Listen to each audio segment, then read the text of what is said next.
लोग शमासपुर से ही जानते हैं। 13 तारीख को यहाँ मतदान है और 23 तारीख को परिणाम होगा। ऐसा कहा जा रहा है, कारी स्वैब का नाम सुना है आपने? जी जी सुना है, मुलाकात भी हुई है कल रात। कारी स्वैब जब पूर्णिया में थे तो उन्होंने कहा कि पपुआ वोट काटने के लिए खड़ा हो गया है, इसको आप लोग बैठाइए। 2 दिन पहले वो बेलागंज में आए हुए थे और मोहम्मद अमजद के बारे में बोल रहे थे कि ये बीजेपी की भी टीम है और जन सुराज वाला इसको खड़ा कर दिया है, आप लोग बैठाइए। इस पर आपका की क्या प्रतिक्रिया है? सबसे पहले तो कारी सुहेब को और भी जो इमरान प्रतापगढ़ी भी जी भी आए थे, उन सब को इस चीज़ से बचना चाहिए, वो किसी को बी टीम लेबल ना करें।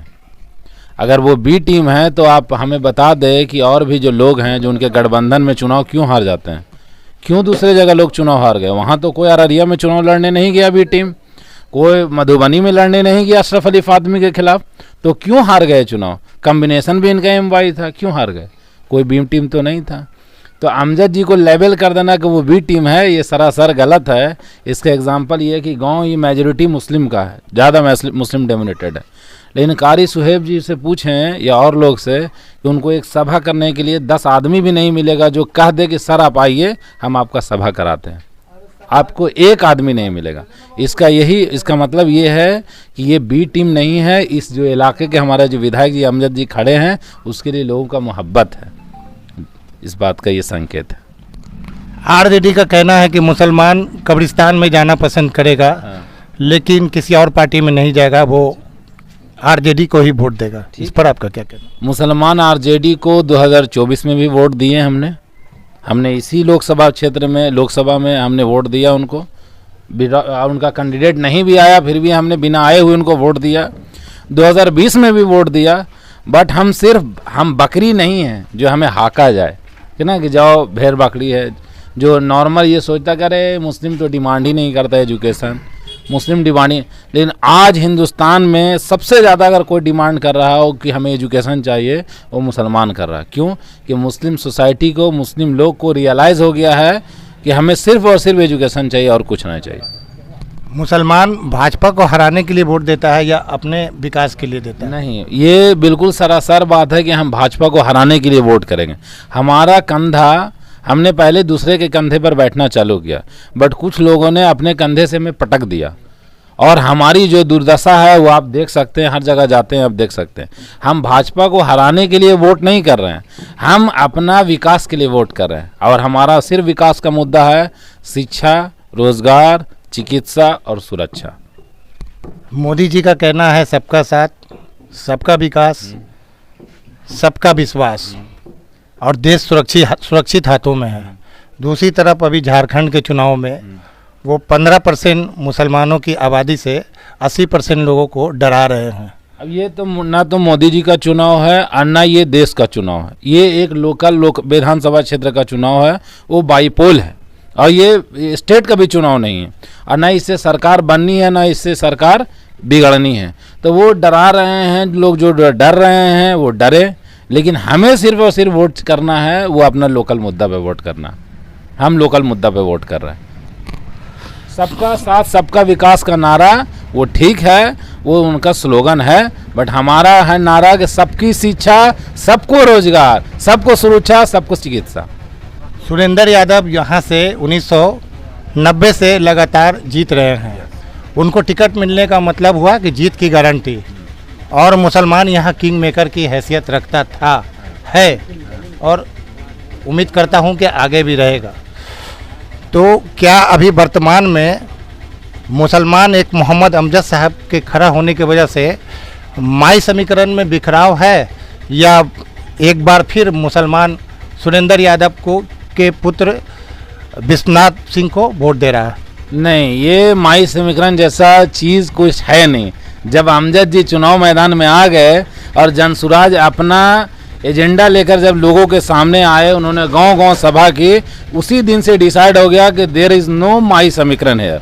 The only issue is development. और डेवलपमेंट वो नहीं, सिर्फ जल नल गली नली की बात हम नहीं कर रहे हैं, हमें सबसे पहला डेवलपमेंट का मूलभूत आधार एजुकेशन चाहिए।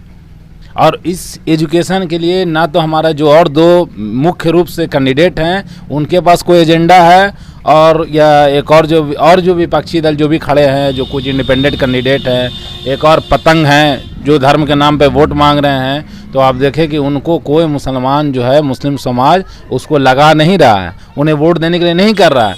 तो इस बात के आप थॉट प्रोसेस समझे मुस्लिम का कि वो सिर्फ और सिर्फ जनसुराज का जो सूरज है जो उग रहा है बिहार में, उसके तरफ जा रहा है, क्योंकि उससे उम्मीद की रोशनी आ रही है। तो जिधर उम्मीद की रोशनी आएगी हम उधर जाएंगे, और हम लोग रिलीजन के नाम पे, धर्म के नाम पे और डराने के नाम पर वोट नहीं करेंगे। और MY समीकरण जैसा कुछ नहीं है। यहाँ सारा युवा जो है, ये सारा युवा का कम्बिनेशन है, जो हमारे बुजुर्ग हैं उनका कम्बिनेशन है, क्योंकि वो 400 से 2000 मांग रहे हैं। तो इसलिए हमारा जो हमारे बुजुर्ग हैं उनका कम्बिनेशन, महिला का कम्बिनेशन, और जो रोजगार के इच्छुक हैं उनका कम्बिनेशन, और युवा का, और जो महिला उनके बच्चे जिनको अनपढ़ रखा गया अब तक उनका है। तो इसलिए कोई माई समीकरण नहीं है, सारा समीकरण जनसुराज के साथ। आपके कहने का मतलब है कि माई समीकरण सिर्फ वोट देने के लिए बना था, लेने के लिए नहीं?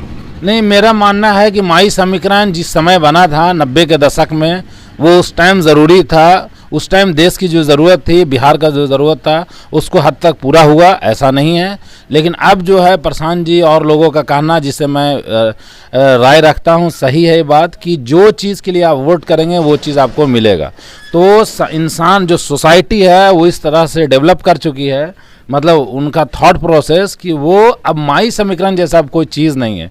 सबकी अपनी अपनी ज़रूरत है, उस ज़रूरत को कौन पूरा कर रहा है उसका सिंपल बात ये है। पैकेट में आपको बस पैसा नहीं रहेगा, आपको एजुकेशन नहीं रहेगा, आप बाज़ार जाएंगे आपको कोई गाली देगा, आप ब्लॉक में जाएंगे आपको कर्मचारी भगा देगा, थाना में जाएंगे आपको सिपाही मारेगा, तो वो फिर वहाँ माई समीकरण काम नहीं आएगा। वहाँ आपका एजुकेशन काम आएगा, आपका जो बुनियाद है वो काम आएगा कि आपका थॉट प्रोसेस क्या है। इसलिए माई समीकरण का जनाजा सिर्फ बेलागंज में निकला है या पूरे बिहार में निकलने जा रहा है? नहीं, अभी तो हम दावा नहीं कर सकते, क्योंकि मैं कोई पार्टी का आदमी नहीं हूँ, मैं एक इंडिपेंडेंट एनालिस्ट हूँ। तो मैं मानता हूँ, एनालिस्ट भी नहीं हूँ, मैं एक थॉट प्रोसेस रखता हूँ कि अभी ऐसा तो नहीं कि पूरा बिहार में क्या होगा मुझे नहीं पता, वो जो लोग चुनाव लड़ रहे हैं उनको पता। लेकिन इतना तो तय है कि बेलागंज में उसका कोई असर नहीं है, क्योंकि बेलागंज के लोग सिर्फ और सिर्फ एजुकेशन के लिए जा रहे हैं। क्योंकि जब बिहार में शिक्षा की बहाली आती है, जब यह कर्मचारी की बहाली आती है, सब लोग ये चाहते हैं कि मेरा बच्चा का नौकरी लग जाए, मेरा बेटा अच्छा पैसा कमाए, मेरा बेटा बढ़िया से पढ़े, मेरा बेटा का नाम हो, मेरे बेटी का नाम हो, मेरी बेटी नाम करे।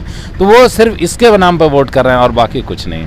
बेलागंज के मुसलमान किसको वोट दे रहे हैं? बेलागंज के मुसलमान किसको वोट रहे हैं, अगर आप देखें तो आप घूमे होंगे, आप भी जगह जगह गए होंगे, तो इससे आपको साफ संकेत मिल रहा होगा कि बेलागंज के मुसलमान ही सिर्फ नहीं, आप मुसलमान से नहीं, बेलागंज की जनता बोले कि बेलागंज की जनता किसे वोट कर रही है। हमें सेक्टरिज्म में बांटा गया कि आप उधर हैं, आप वो हैं, वो नहीं। अभी जो नारा है बेलागंज का वो है कि सबका साथ नहीं, सबका विकास तो होगा ही सबका साथ लेकर, लेकिन यहाँ दूसरा नारा है कि यहाँ सबका शिक्षा, सबका सुरक्षा, सबका रोजगार, सबका चिकित्सा। तो ये है, इसके लिए बेलागंज के लोग वोट कर रहे हैं, स्थानीय मुद्दा को लेकर। स्थानीय मुद्दा, आपके कहने का मतलब है कि यहाँ के जनता जो है मुद्दे पर वोट दे रही है, और यहाँ के मुसलमान इसलिए जनसुराज को वोट नहीं दे रहे हैं कि उसका कैंडिडेट मुसलमान है। सिर्फ जनसुराज का अपना जो एक आपको फ्यूचर प्लानिंग है उसी बुनियाद पर वोट दे रहे हैं। यस, ये हद तक सही है कि मुसलमान ये नहीं देख रहा है कि अमजद जी खड़े हैं तो हमको इसको वोट करना चाहिए। अगर बात ऐसी रहती तो लोग जामिन हसन को वोट देते, आप जो MIM का कैंडिडेट को वोट देते। लेकिन आप देखें कि गांव ब गांव देखें वो दर बदर भटक रहे हैं, लेकिन उनके लिए साथ लोकल एक आदमी नहीं चल रहे, क्योंकि मुसलमान या धर्म के नाम पर वोट नहीं दे रहा है, मुसलमान होने के नाते वोट नहीं दे रहा है, वो सिर्फ और सिर्फ वोट दे रहा है कि जनसुराज का जो सूरज उग रहा है इसलिए वोट कर रहा है। अभी मैं मार्केट घूम रहा था तो कुछ लोगों का कहना है कि यहाँ से एक मुसलमान मजबूत कैंडिडेट जनसुराज ने दिया है, तो फिर AIMIM ने दूसरे मुसलमान को क्यों खड़ा किया, इसके पीछे क्या कॉन्स्पिरेसी है? दूसरी तरफ इमामगंज में जनसुराज का ही एक पासवान कैंडिडेट है, जितेंद्र पासवान, तो वहाँ AIMIM ने एक पासवान कैंडिडेट को दे दिया। तो इसके पीछे कोई कॉन्स्पिरेसी नज़र आ रही है या इत्तेफाक है? देखिए ये तो हम या आप एमआईएम के जो प्रवक्ता हैं उनसे सवाल पूछे तो ज़्यादा बेहतर होगा, लेकिन क्योंकि हम लोग एमआईएम को बात ही नहीं कर रहे हैं तो हम उसके बारे में ज़्यादा सोचना भी गवारा नहीं करते कि वो क्या कर रहे हैं नहीं कर रहे हैं। बेलागंज में उनका कोई असर नहीं। उनका हाल ये है कि 15 दिन पहले एक नेता जाके पटना में 40 गाड़ी से एमआईएम ज्वाइन करते हैं और कल वही नेता, और या इमामगंज में जाते हैं, उनके एक नेता आ रहे थे तो, और कल वही नेता आरजेडी के मंच पे खुलेआम जा रहे हैं। और उनसे ये पूछा जाना चाहिए आरजेडी से कि क्या इनको अपने मंच पे ले जाने से पहले आपने एमआईएम का सदस्यता इनसे छिनवाया कि नहीं, रिजाइन दिलवाया कि नहीं? अगर नहीं दिलवाया तो वो किस हैसियत से आरजेडी के स्टेज पे है? अच्छा ये बताइए, कारी शुएब साहब हुए या आपको कौन है बरेलवी, क्या नाम है, गुलाम रसूल बलियाबी साहब, यहाँ आ के सीधा सीधी दावा कर रहे हैं कि मुसलमान सिर्फ, वो तो बोल रहे हैं जदयू को देगा, कारी शुएब साहब आरजेडी के लिए डंका बजा रहे हैं। तो लोगों का तो कहना है कि ये दरबारी मुल्ला हैं, ये मुसलमानों के नाम पर दाढ़ी या टोपी लगा करके, क्या आपको इनको नेता मानते हैं या कुछ और भी मान रहे हैं कारी शुएब को? ये तो क्या हैं वो दरबारी मुल्ला, वो हम तो नहीं बोल सकते। वो उनकी कुछ तो हैसियत होगी तभी वो पार्टी में हैं। वो अपने पार्टी में है, वो अपने पार्टी के लिए वोट मांग रहे हैं, अपने पार्टी के लिए काम कर रहे हैं। बट लेकिन ये सोच ले आप कि उनके कहने पे मुसलमान वोट दे देगा, तो मेरा ये कहना है कि जो फिर यहाँ पर भी जो लोकल है, जो यहाँ पर भी जो कैंडिडेट है, जो मौलाना है, वो जिनको उन्होंने तायद कर रहे हैं, जिन कैंडिडेट को वो तायद कर रहे हैं, तो उनकी बात वो क्यों ना मानेंगे? अगर मौलाना का ही बात मानना है तो ऐसी कोई बात नहीं है। जो अमजद जी हैं वो सामाजिक आदमी हैं, उनको लोगों ने देखा है कि वो लड़ाई कैसे लड़ते हैं, चुनाव कैसे लड़ते हैं, चुनाव कैसे लड़ा जाता है। 2010 के बाद इस जो इलाका है पूरा बेलागंज में, समझिए कि पॉलिटिकल क्या कह सकते हैं उसको, अर्थक्वेक नहीं था। अभी उन्होंने जैसे ही आए तो वो पॉलिटिकल सुनामी आ गया। The reason being is only Amjad. वो अमजद जी नहीं रहते तो शायद लोग उतना ना जुड़ते, और जनसुराज नहीं रहता तो जो नेता हैं, जो गुलाम रसूल बलियाबी साहब को हमने कभी देखा नहीं था, वो सिर्फ और सिर्फ विधान परिषद से निकलते थे, 2-4 बाइट देते थे, अपना घर जाते थे। कारी शुएब जी कभी आए नहीं थे बेला, वो कारी शुएब समस्तीपुर में 2 बार आ चुके। वो गुलाम रसूल बलियाबी जी जगह जगह लोगों को कसम दिला रहे हैं कि जदयू को वोट दो, तो क्यों दो? उनसे सवाल ये है कि क्यों दो। क्या नाम हुआ आपका? मेरा नाम मोहम्मद शाकिर हुआ। क्या करते हैं आप? मैं बाय इंजीनियरिंग से, प्रोफेशन मेरा इंजीनियरिंग है, मेरा कंसल्टेंसी का। हमसे बात करने के लिए धन्यवाद। Thank you very much. Sir, इनकी बातों से लगा कि यहाँ के लोग मोहम्मद अमजद को यानी जनसुराज को वोट दे रहे हैं। आप किन मुद्दों पर वोट दे रहे हैं? आपका मुद्दा क्या है? देखिए, हम लोग तो शुरू से आरजेडी का ही सपोर्टर थे, 35 साल से उनको जिताते आ रहे हैं, लेकिन उन्होंने आज तक देख ली मुसलमानों के कोई भी मुद्दा पे यानी सपोर्ट नहीं किया है। किसी भी मुसलमान को अगर बीजेपी के द्वारा परेशान किया जा रहा है, उन्होंने आज तक कोई भी ऐसा नहीं हुआ कि हम लोग को दिली तसल्ली भी नहीं दिए हैं कि हम लोग आप लोग के साथ हैं। आरजेडी वाला को कभी ऐसा देखा नहीं है। इसलिए हम लोग जो ज़मीनी नेता है अमजद साहब हैं, हम लोग उन्हीं को सपोर्ट करने की कोशिश कर रहे हैं, उनको जिताने की पूरी कोशिश करने में लगे हुए हैं। उम्मीद भी है कि जीत सकते हैं इस बार। देखिए, अगर आप पॉजिटिव वोट करते हैं तो इसका मतलब हुआ कि बेकारी, बेरोजगारी, महंगाई, रोटी, कपड़ा, मकान, शिक्षा और समाज पर वोट कर रहे हैं। और अगर आप निगेटिव वोट कर रहे हैं, इसका मतलब है कि आपका बस एक ही मकसद है, भाजपा हटाओ अभियान में शामिल हैं। तो क्या मुसलमान देश के विकास या अपना साथ साथ अपने विकास के लिए वोट करता है या भाजपा को हराने के लिए वोट करता है? नहीं, देखिए दोनों चीज़ ज़रूरी है। विकास भी देखिए, अगर आप आए होंगे तो भलुआ से जब मुड़े होंगे तो हम लोगों के रोड देखे होंगे। 35 साल से यहाँ पे सांसद क्या बोलते विधायक रह चुके हैं, और रोड का ये हाल बना हुआ है, और गांव-गांव में यहाँ पे पॉल लाइट तक नहीं लगा हुआ है। तो इसमें भी तो कुछ ना कुछ कमी तो है। हमको तो दोनों चीज़ सुरक्षा चाहिए, सुरक्षा भी चाहिए और विकास भी चाहिए। अचानक सुरेंद्र यादव जी से इतना लोग बेजार क्यों? देखिए, सुरेंद्र यादव की देखिए, अगर आरजेडी की कहा जाए तो सुरेंद्र यादव 35 साल से यहाँ पे विधायक रह चुके हैं। अभी मुसलमानों का हक बनता था कि आरजेडी को टिकट देना चाहिए था, तो हम लोग आरजेडी को सपोर्ट कर सकते थे। यहाँ पे मुसलमानों का टिकट भी ज़रूरी था, लेकिन उन्होंने नहीं दिया। ऐसा कोई आवाज़ भी नहीं उठाया कि हाँ मेरे तरफ से आरजेडी को है जो है वहाँ जाके लालू यादव, तेजस्वी यादव से बात करना चाहिए था कि यहाँ पे जो बेलागंज के मुसलमान हैं उनको टिकट देना चाहिए था। यानी कि आपके कहने का मतलब है कि मुसलमान को खाली किंग मेकर ही नहीं बनना चाहिए, बेलागंज में किंग भी बनना चाहिए। यानी कि मुसलमानों को सुरेंद्र यादव के बाद मुसलमान को टिकट मिलना चाहिए था आरजेडी से, ये कहने का मतलब। जी जी, हक बनता है। मुसलमान 35 साल से उनको जिता रहे हैं, तो मुसलमानों को भी थोड़ा बहुत हक बनता है कि एक आध बार मुसलमान भी विधायक यहाँ बने। हम लोग भी इतना आबादी है, 72,000 वोट हमारा खुद है मुसलमानों का, उसके बाद भी हम कहीं विधायक नहीं बने हैं बेला में, तो हमारी भी कुछ कमी है। बेलागंज में क्या माहौल है? बेला में माहौल तो है, अभी बढ़िया माहौल चल रहा है। जनसुराज का तो ठीक ही चल रहा है। जनसुराज का मोहम्मद अमजद जी का किनसे है टक्कर?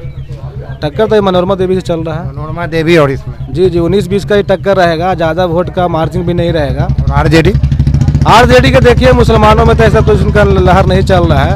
आपकी बात से तो लग रहा है वो कि तीसरे पैदान पे चली जाएगी। हाँ बिल्कुल, उम्मीद तो है कि तीसरे पैदान पे ही रहेंगे। तीसरे पर रहेंगे। जी। चाचा, मुसलमानों का मुद्दा क्या है? मुसलमान किस मुद्दे पर वोट देते हैं? हम लोग को काम ही नहीं बढ़िया से कोई करता है, तब क्या हम लोग वोट किसको दे रहे? हम मतलब कहते हैं कि बहिष्कार कर देना अच्छा है। मुसलमान को कोई इतना वोट रहते बारे में हम लोग को टिकट नहीं दिया जाता है, हम लोग से खाली वोट लिया जाता है खाली। बेलागंज में इस बार क्या माहौल है? बेलागंज का माहौल तो है, तीनों में टक्कर है, देखिए क्या होता है। जनसुराज भी है, उसके बाद मनोरमा है, आरजेडी भी है। मोहम्मद अमजद को मुसलमानों के अलावा और किसी का वोट मिल रहा है? सुन तो रहे हैं भाई, मिल रहा है। किनका मिल रहा है? भूमियार लोग का मिल रहा है, और हाँ, पंडित लोग का मिल रहा है, लाला लोग दे रहा है। यहाँ कायस्थ समाज के लोग हैं जी, और राजपूत लोग भी तो सुन रहे हैं कि दे रहा है उन लोग। दे रहे हैं। हाँ, और मुसलमान में तो हमको जो मार्केट घूम रहे हैं तो बिखराव दिख रहा है। हाँ, तो कुछ ये वो MI जो खड़ा है उसको भी पढ़वे करेगा।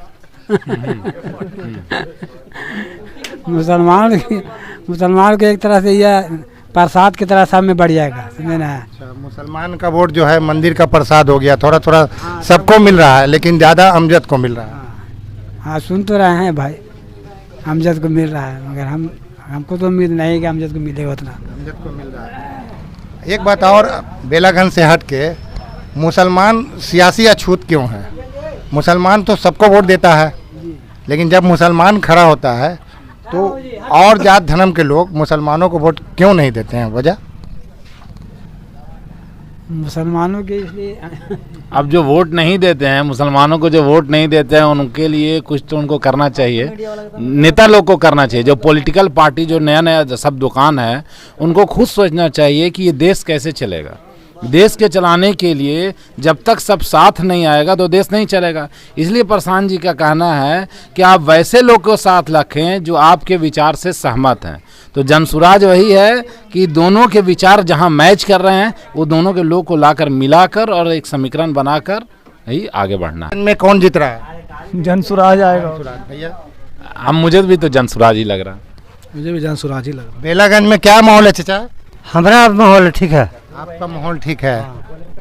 कौन पार्टी से को आप समर्थन कर रहे हैं? वही कौन जनसुराज। हाँ, बेलागंज में क्या माहौल है भैया? जनसुराज का माहौल है। जनसुराज का माहौल। तो ये थे बेलागंज विधानसभा की जनता, जिन्होंने बहुत ही बेबाकी से हमारे सभी सवालों का जवाब दिया। इसी के साथ इजाज़त दीजिए, फिर किसी नई वीडियो या नई शख्सियत के साथ आपसे मुलाकात होगी। जय भारत, जय संविधान, आदाब।